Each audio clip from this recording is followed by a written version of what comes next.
নমস্কাৰ বন্ধুসকল, কি খবৰ আপোনালোকৰ? নিশ্চয় চাগে সকলোৰে ভাল। আজি আকৌ মই আহি পালোঁ চেৰেং পথাৰ পৰমানন্দ আত্মা সমন্বয়ৰ ক্ষেত্ৰত।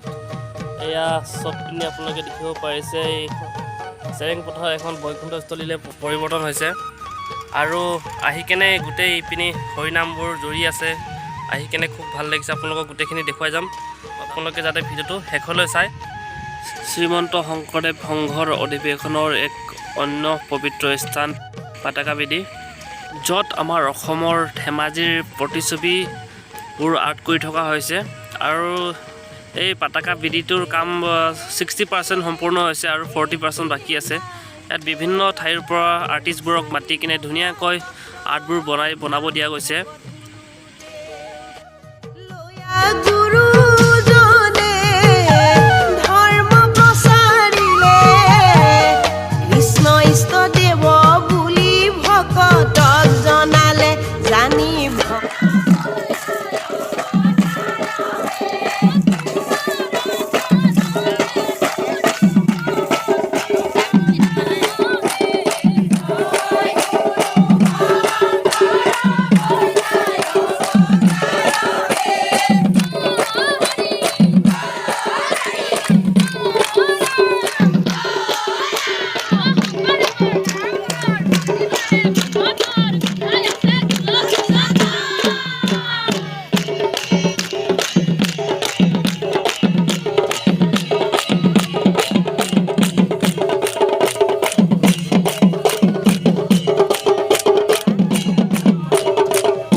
আৰু আমাৰ ইপিনে হ'ব কেন্দ্ৰীয় সেৱা বাহিনী শিবিৰ। এইটো শ্ৰীমন্ত শংকৰদেৱ সংঘৰ অধিৱেশনত আটাইতকৈ ডাঙৰকৈ এই ভোজনালয়টো বনোৱা হয়, নিৰ্মাণ কৰা হয়।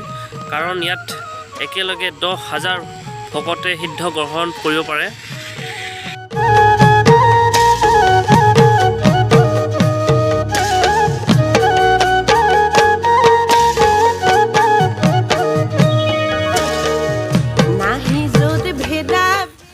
ভোজনালয়ৰ কাম বহুতখিনি বাকী আছে, ওপৰত ত্ৰিপল লগোৱা হোৱা নাই। আৰু ওপৰ আগফালে চাওক কিবোৰ হ'ব শিবিৰ।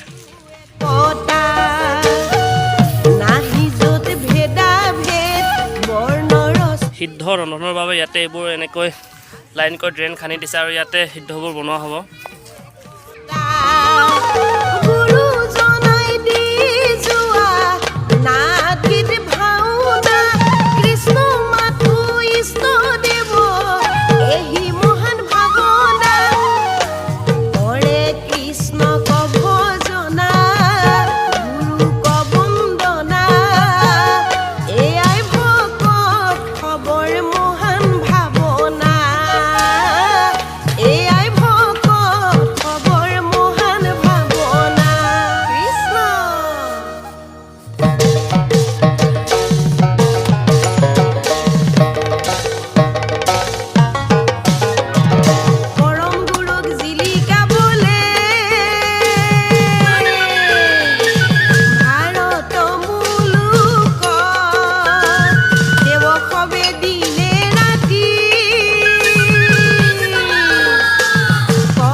আৰু এইটো মূল মঞ্চ হ'ব।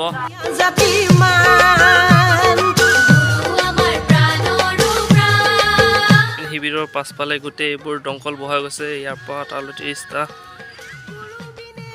এইবোৰ হৈছে শৌচাগাৰ, ভকতবোৰৰ সুবিধাৰ কাৰণে এনেকৈ বনাই দিছে লেট্ৰিন। শংকৰদেৱ সংঘৰ অধিৱেশন যিমান জেগাত চাব গৈছোঁ, ক'তো ইমান ঘনকৈ দংকল দিয়া দেখা নাই। এইবাৰ জনাই জিলাত অধিৱেশনত প্ৰায় 300ৰ ওপৰত দংকল ফুটিছে।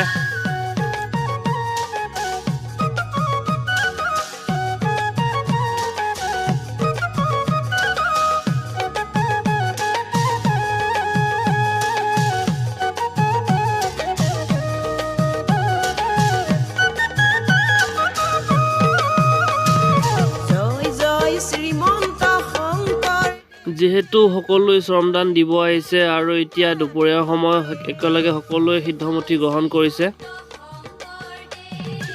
তেন্তে এতিয়া সন্ধিয়া হৈ আহিলে, দিনটো ইয়াত ঘূৰিলোঁ, কিবাকিবি চালোঁ আৰু অকণমান মিটিং আছে। আপোনালোকক বাৰু গোটেইখিনি দেখুওৱা নহ'ল। আৰু বৰ্তমান এতিয়া মই বাইকত বহি ল'লোঁ, হেলমেটটো লগাওঁ, তাৰপিছত গৈ থাকোঁ। আপোনালোকে ভিডিঅ'টো শেষলৈ চোৱাৰ বাবে বহুত বহুত ধন্যবাদ আৰু এনেকৈ অলপ ছাপোৰ্ট কৰি যাব। নতুনকৈ যিহেতু ব্লগিং আৰম্ভ কৰিছোঁ,